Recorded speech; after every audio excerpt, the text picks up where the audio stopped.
Olá, tudo bem? Eu sou o professor Antônio Mercedes, estou aqui para mais uma videoaula da série Aprendendo Facilmente. Contabilidade Avançada, dando prosseguimento ao método de equivalência patrimonial, MEP. Parte 5. Ajuste para perdas decorrentes do passivo a descoberto. Mais um assunto de suma importância para você que é aluno universitário, principalmente dos cursos de contabilidade, administração, economia, para você que está se preparando para concurso público e para você que quer aprender um pouco mais sobre esse assunto. Agradeço desde já a sua participação e aguardo os seus comentários. Vamos à nossa agenda. Participação societária e suas operações básicas, né? Parte 5. Legislação, ajuste para perdas decorrentes do passivo a descoberto e leituras recomendadas. Observe que esse assunto é importante, ele faz parte daquele conjunto de assuntos sobre MEP que nós apresentamos em aulas anteriores. Essa já é a parte 5, né? Oportunamente lançaremos a parte seguinte, né, com relação à alteração de participações. Lembrando um pouco, né? Em aulas anteriores, nós vimos esse fluxo aqui, esse organograma, no caso, né? Mostramos aqui um fluxo, mostrando a riqueza própria em excesso, como é que é aplicado, e nós estamos aqui, ó, investimentos permanentes. Nós estamos nessa partezinha aqui, certo? Oportunamente teremos aulas sobre esses assuntos, mas devido à demanda muito grande de solicitações em cima sobre MEP, nós resolvemos gravar primeiro tudo sobre MEP. Então, aplicações de recursos e investimentos permanentes.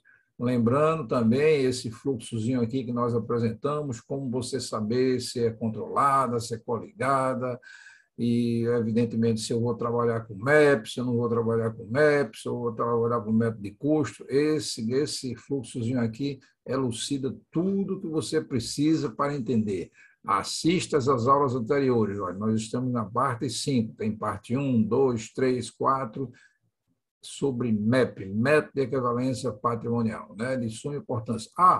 Estou extremamente satisfeito porque recebi algumas solicitações via e-mail, né, de alunos, de pessoas que estão fazendo curso superior, que estão gostando muito, servindo, inclusive, para fazer seus trabalhos escolares. Isso é muito mais excelente, é muito gratificante para mim poder contribuir para vocês no dia a dia, né? Esse é o principal objetivo deste canal, é atender a vocês de uma maneira fácil, que esses assuntos sejam extremamente degustáveis para vocês e que vocês gostem desses assuntos, né? Então, esse método de equivalência patrimonial, que nós estamos aqui já na parte 5, né? Quem tiver alguma sugestão, tiver alguma dúvida, pode mandar para o meu e-mail, amam6@gmail.com, e teremos imenso prazer em atendê-lo, né? É muito bom a gente receber um e-mail solicitando, inclusive tem e-mail que foi solicitado pedindo que nós gravássemos uma aula somente sobre problemas sobre MEP, né? Oportunamente, logo em breve, nós vamos lançar uma aula somente de problemas, exercícios sobre MEP, né? Apesar de cada aula nossa ter exercício de fixação e exercício de assimilação, nós vamos gravar uma aula somente de exercício sobre MEP, levando em consideração questões que caem em concursos públicos, questões que estão aí contempladas em bons livros e assim por diante. Então, vamos lá. A legislação também, já comentamos em aulas anteriores, só que repassando, né, para lembrar que tem uma legislação própria sobre esse assunto, de suma importância.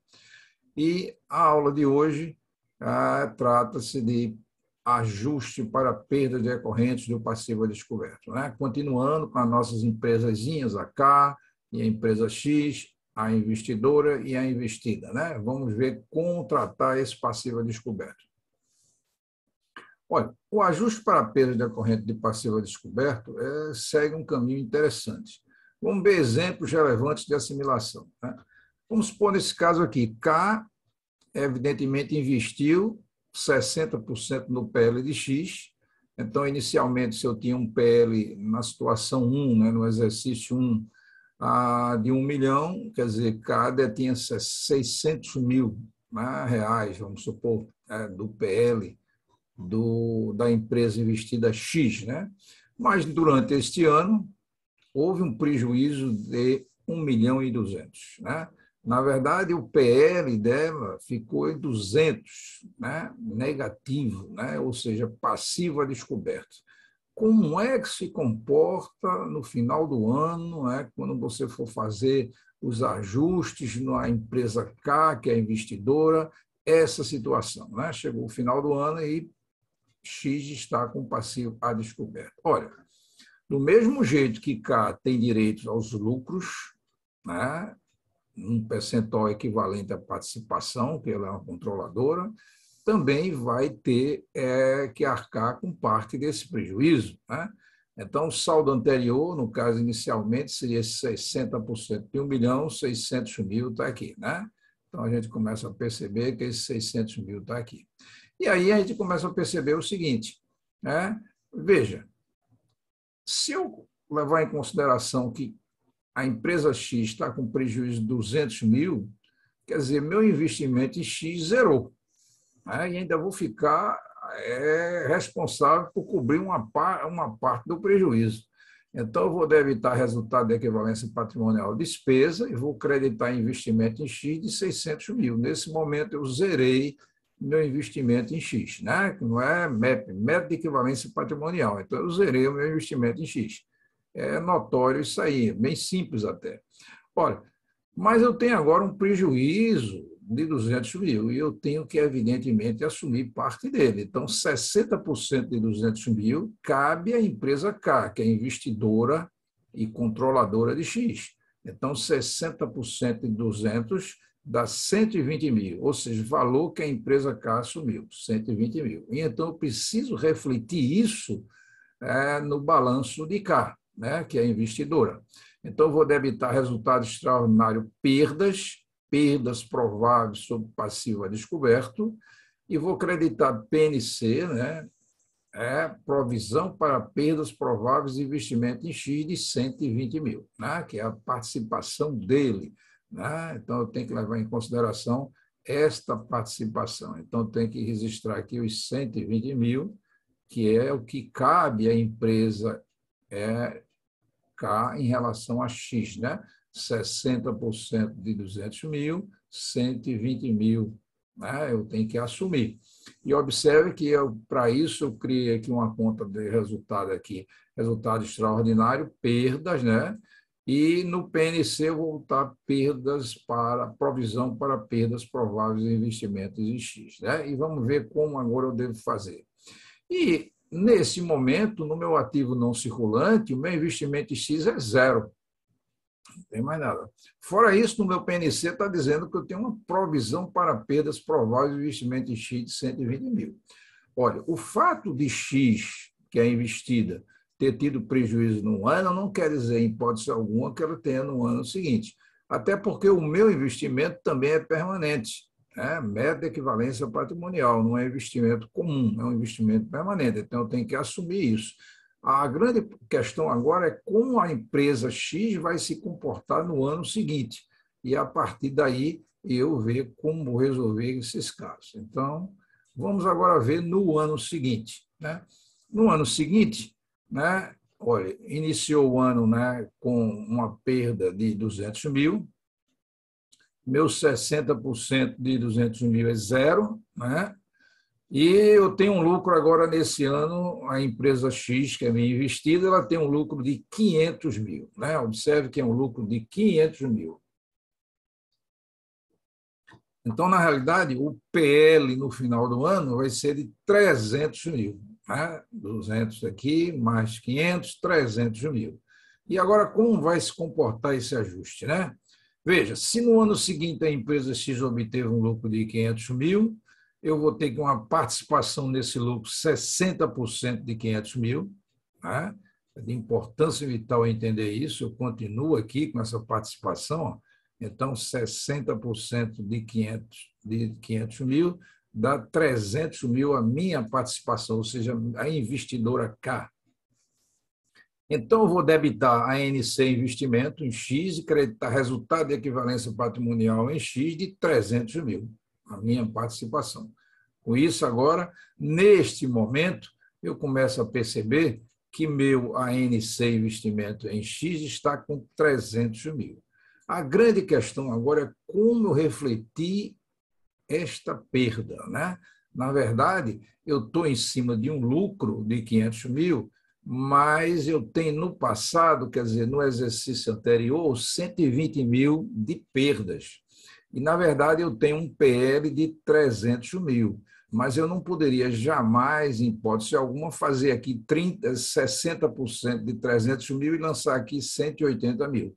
Por que isso? Porque eu tenho que refletir passo a passo o que aconteceu, né? E aí a reversão da provisão constituída na perda do ano anterior, eu tenho que evidentemente, registrar isso contabilmente. E como é que eu registro? Eu debito o PNC, provisão para perdas prováveis de investimento em X. Você veja que no slide anterior, nós creditamos essa perda, né? Provável.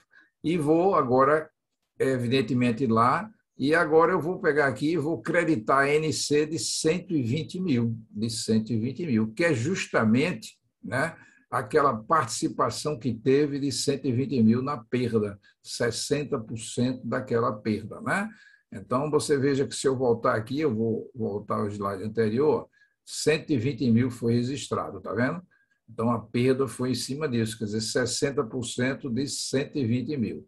E agora aqui eu vou reverter essa perda, fazer a reversão dessa provisão. Então, o PNC vai ser provisão para perdas prováveis de investimento em X e creditar investimento X de 120 mil. Neste momento, a conta de investimento em X na investidora K, ela vai ter 300 menos 120, 180, que é exatamente 60% de 300. Mas eu jamais poderia tratar somente 60% de 300, que é 120 mil, como resultado lá no investimento em X, porque aí eu não estaria fazendo passo a passo essa reversão da provisão que foi feita no ano anterior, decorrente da perda de 120 mil. Né?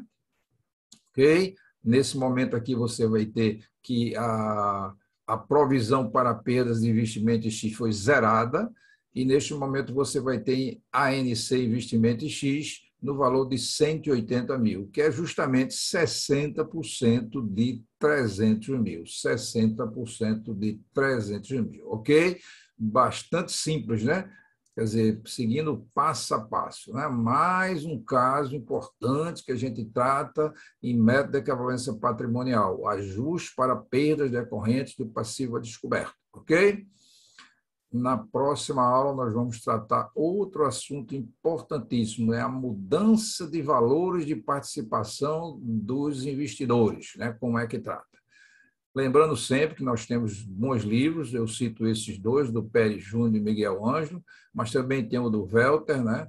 E a legislação que nós citamos. Todos esses livros são bons, um com mais profundidade ou não sobre o assunto, outros mais light, ou seja, mais superficial, né?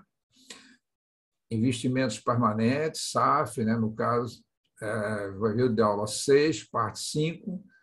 Se você gostou dessa aula, como gostou de aulas anteriores, dê o seu like, inscreva-se. É importante você se inscrever, porque aí você participa do canal, você faz o crescimento do canal, você recebe todas as alterações, todas as novidades automaticamente. E qualquer dúvida, como eu disse, como recebi recentemente, mande para amam6@gmail.com e teremos imenso prazer em atendê-lo, né? Em função de solicitações, aguarde que em breve estaremos lançando uma aula somente de questões de método de equivalência patrimonial. É fácil ser diferente, difícil é ser melhor, já dizia Jonathan Ive, né? Então, espero você numa próxima aula.